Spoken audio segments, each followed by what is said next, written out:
અમદાવાદની SVP hospital વિવાદમાં આવી। અહીંયા દર્દીની પુત્રીએ હોસ્પિટલની બેદરકારીના દાવા સાથે એક વિડીયો વાયરલ કર્યો। ક્ષિતાશા સોની નામની યુવતીએ વિડીયો બનાવીને દાવો કર્યો કે તેમના માતા ગીરા સોનીને કફની સારવાર માટે દાખલ કરાયા હતા, પરંતુ હોસ્પિટલની બેદરકારીને કારણે માતાનું મોત નીપજ્યું। ક્ષિતાશા સોનીએ આક્ષેપ કર્યો કે હોસ્પિટલ તંત્રની બેદરકારીને કારણે માતાની સ્થિતિ વધારે ખરાબ થઈ। ઘટનાની ગંભીરતા અને વાયરલ વિડીયોને લઈ એસવીપી હોસ્પિટલના સુપ્રિન્ટેન્ડન્ટે તપાસના આદેશ આપ્યા।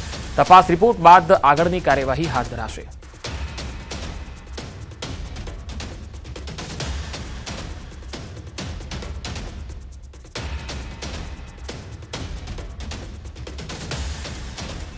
અને હાલ આપણે સીધા લઈ જઈશું મોહન ભાગવત हाल बातचीत કરી રહ્યા છે। આવો સાંભળીએ તેઓ શું કહી રહ્યા છે। काम एक ही है, दो अलग स्वरूपों में चलता है, क्योंकि मनुष्य समाज विविध है। एक ही रास्ते से सब लोग चलेंगे नहीं, सबको अपने रुचि प्रकृति के अनुसार अलग अलग रास्ता चाहिए। तो रास्ते अलग है लेकिन जाना एक ही है। यह समझकर अपने अपने रास्ते पर श्रद्धा से चलना और रास्तों को लेकर आपस में बंटना नहीं, एक दूसरे को पूरक बन के चलना, ऐसे चलना पड़ेगा। दोनों रास्तों के परिणाम सामने है, वो अत्यंत उत्साहवर्धक अनुकूल परिणाम है। यहां गुजरात प्रदेश में विशेषकर हम देखते हैं कि व्यसन मुक्ति, व्यसनों से मुक्त है सामान्य समाज भी, और सेवा की प्रवृत्ति बहुत जोरदार है। क्यों है? स्वामीनारायण संप्रदाय का काम 200 वर्षों से चला है। यह प्रत्यक्ष आचरण में जो बदल आता है उसका उदाहरण है। संघ 100 साल का हो गया, उसका भी एक प्रभाव है। तो हम देखते हैं कि संघ के स्वयंसेवकों के साथ साथ समाज भी अपने आचरण को उस वातावरण में बदल लेता है।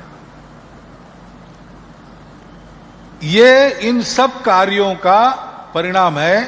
वास्तव में ये जो कार्य है, जो अध्यात्म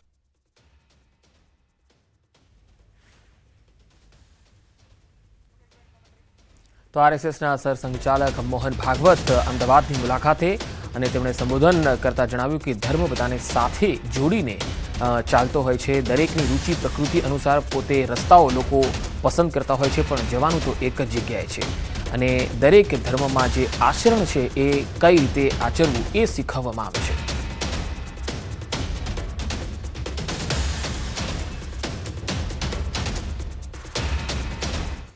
અને હવે વાત તોફાની તત્વોની।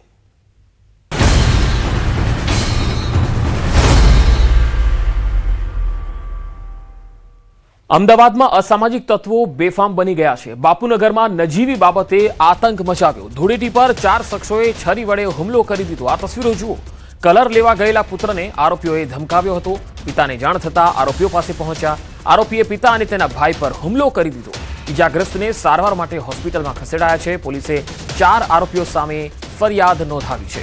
વધુ માહિતી મેળવીએ સંવાદદાતા ઋત્વિજ સોની જોડાયા છે। ઋત્વિજ, શું વધુ માહિતી?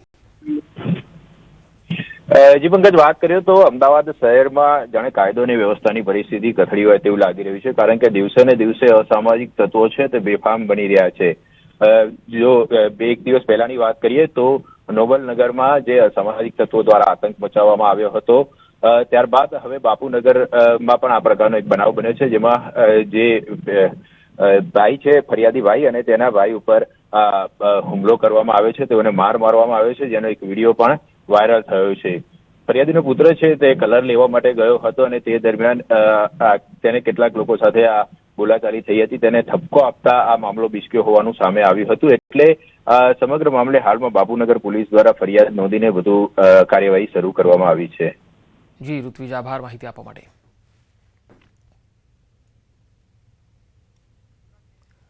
તો અમદાવાદમાં શાહ આલમમાં હુમલાની ઘટના બની છે। પિતા પુત્ર પર છરીથી હુમલો થયો, જે તસવીર પણ તમે જોઈ શકો છો। આખી ઘટના સીસીટીવીમાં કેદ થઈ છે। કાર પર પાણી ઉડવાની બાબતે ઝઘડો થયો અને આખી ઘટના સીસીટીવીમાં તમે જોઈ શકો છો। 2 લોકો વિરુદ્ધ પોલીસ ફરિયાદ પણ થઈ છે। કિશનપુર પોલીસે આ સમગ્ર મામલે તપાસ હાથ ધરી છે।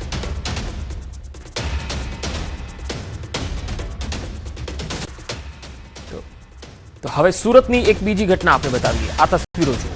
મોટા વરાછા વિસ્તારનો આ બનાવ, જ્યાં લોકોએ નશામાં ધૂત એક યુવકને ઢોર માર માર્યો. જાહેરમાં યુવાનને માર મારવામાં આવ્યો. નશાની હાલતમાં યુવાને અકસ્માત સર્જ્યો હતો. 2 યુવાનો પર લોકોએ હાથફેરો પણ કરી લીધો. ઉત્તરાણ પોલીસે આ સમગ્ર બાબતે હવે તપાસ હાથ ધરી છે. તો મોટા વરાછા વિસ્તારનો આ બનાવ છે. નશેડીઓ છે એ ધૂળેટીના પર્વમાં નશો કરીને રસ્તામાં રખડતા હોય છે અને પછી લોકો હાથ સાફ કરે છે. હવે સુરતના રાંદેરનો આ બનાવ જુઓ, જ્યાં એક ભાઈએ જે બીજા ભાઈની હત્યા કરી નાખી. સામાન્ય બાબતે બંને ભાઈ વચ્ચે બબાલ થઈ હતી. ચપ્પુના ઘા મારીને પિતરાઈ ભાઈની હત્યા કરી. રમજાન નિમિત્તે રાંદેર પોતાના મામાને ત્યાં ફરવા માટે આવ્યા હતા અને હાલ સમગ્ર મામલે રાંદેર પોલીસ હત્યાનો ગુનો નોંધીને તપાસ કરી રહી છે. તો ચપ્પુના ઘા મારીને એક ભાઈએ જ પોતાના ભાઈની હત્યા કરી નાખી. અહીંયા ભાઈ જ ભાઈનો નથી અને અહીંયા રાંદેરમાં